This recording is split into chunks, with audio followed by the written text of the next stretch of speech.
It's been smooth for the most part. I mean, one practice and one game, as smooth as you can call it. I'm just trying to fit in around here and show what I could bring to the table. I mean, it's only been a couple days, so I'm excited about the opportunity. I'm excited to be in Los Angeles and be a Laker and make that push to the playoffs. I've been in this position before when I got traded to Boston with a young team right outside the playoffs, and kind of wasn't thinking playoffs until I got there. And all I know is win.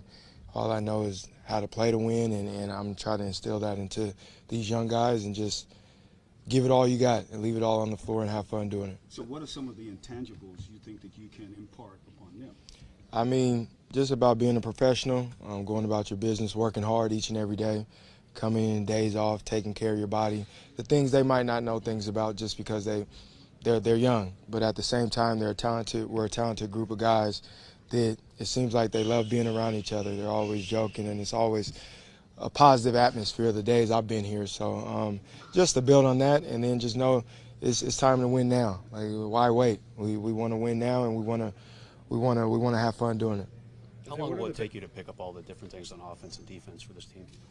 Offensively, I mean, the system is kind of like, I mean, all the teams that get up and down the floor. I just need to learn the terms, like the names of the plays and things like that. But other than that, I mean, it's easy.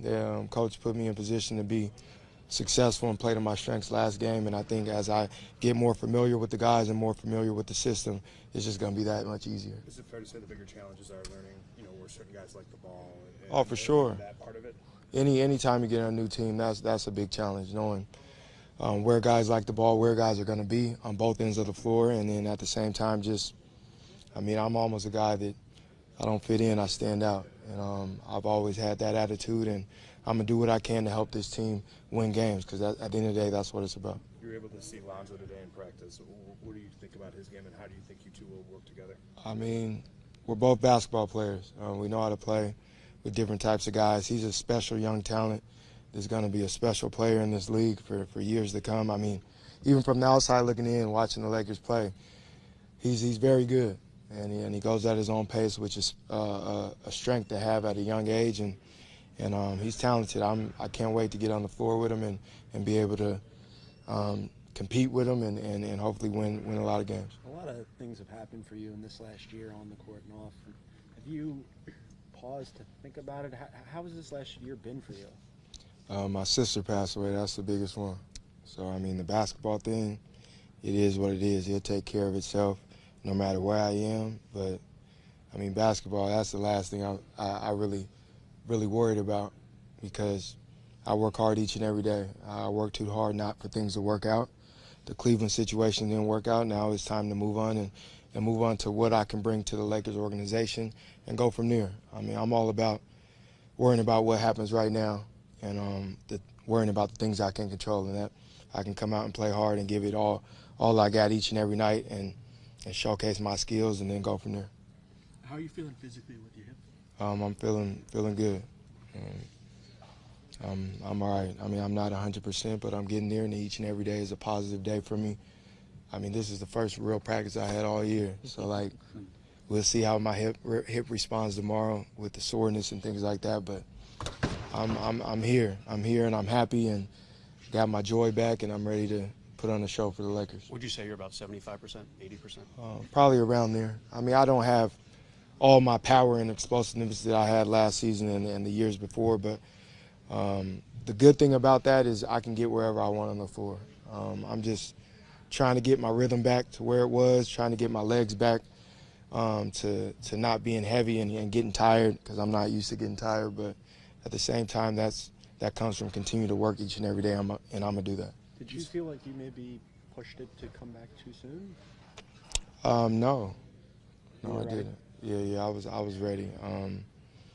My hip responded well, but it's a lot more going on than people know when it comes to being down 7 months, trying to be in a new system and get your rhythm back at the same time. On top of when I was in Cleveland, we didn't practice. So, like, I was getting my rhythm back in real live games. Like, nobody does that. I mean, that's the tough part about it. But I made no excuses.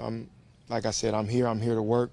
I'm here to continue to get my hit better and continue to get as close to 100% as I can and build on it.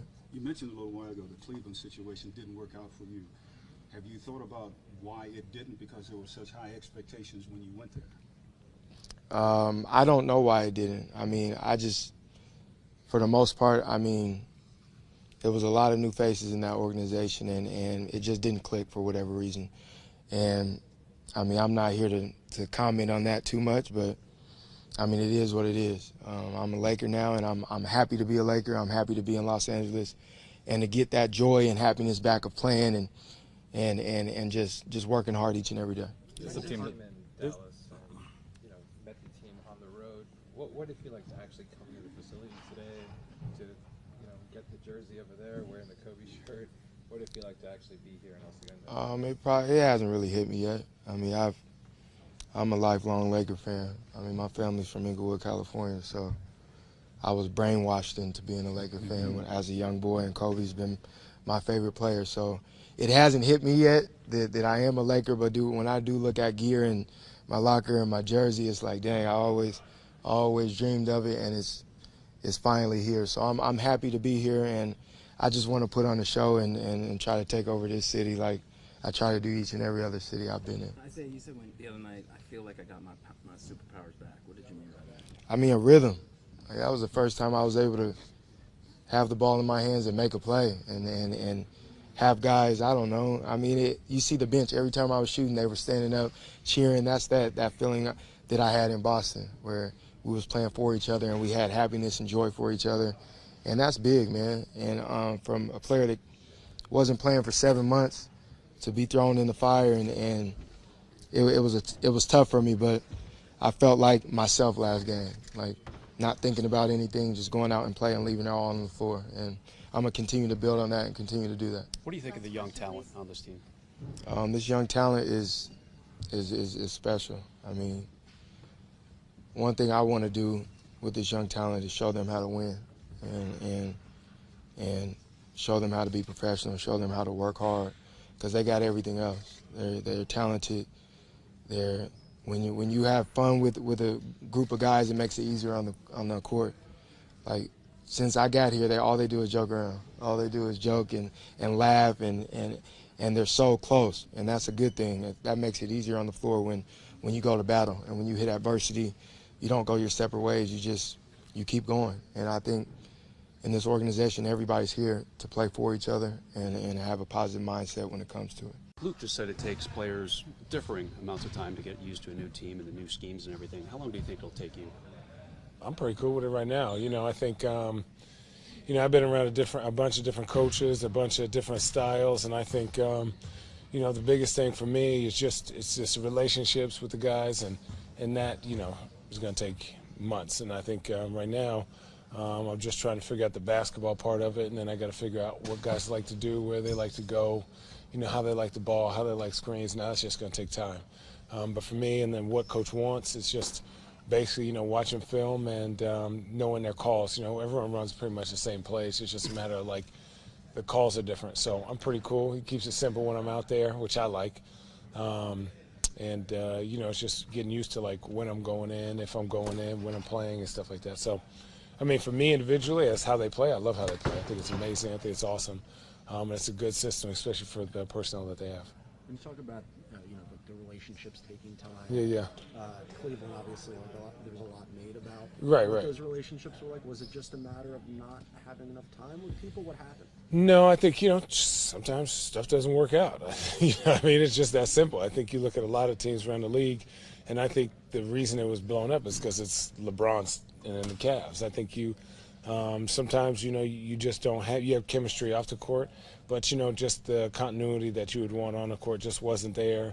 Whether that's guys like not feeling comfortable or not being able to just fit in the system that's required. But it's not like you're not a good player. It just doesn't work out. So I think for me, like I said, I'm happy to be here. To be a Laker is an honor.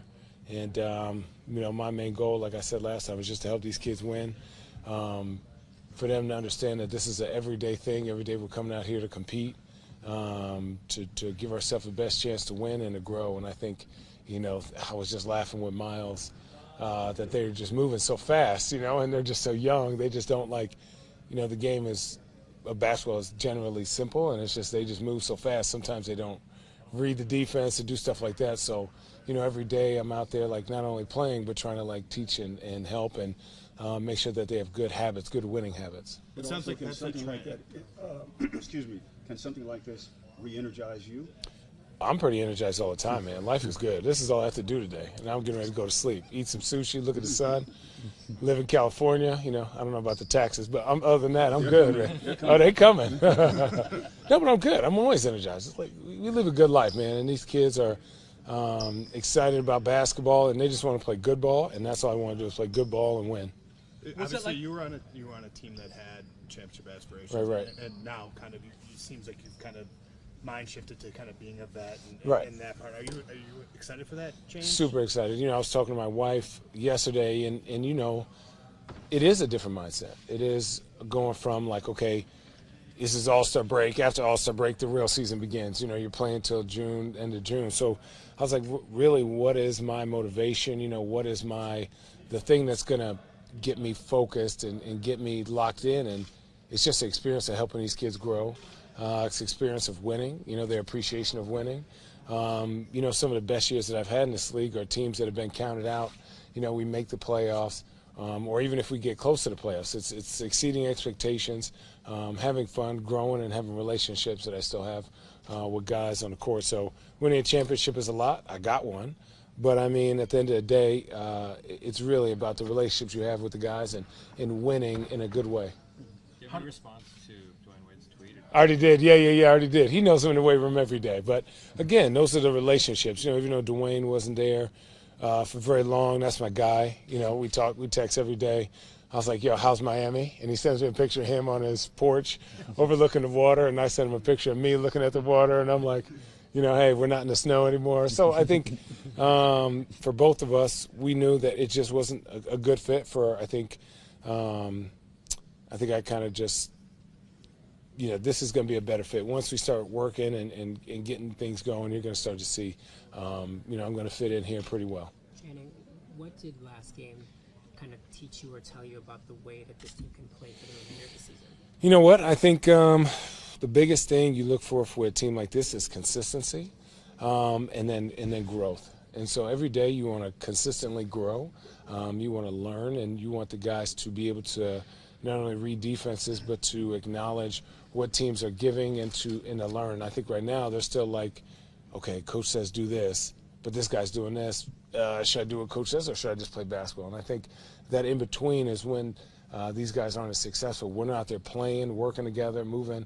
They are extremely fast, athletic, and they're all very good, and they got a lot of talent. And I say, if these kids knew, if they saw what I see in them, they would be pretty excited because they are very good. They are very, very good. And what do I see? What do you think? Man, you got 4 guys, maybe 5, that can pass, shoot, dribble, bring the ball up, screen and roll, finish around the rim, post up.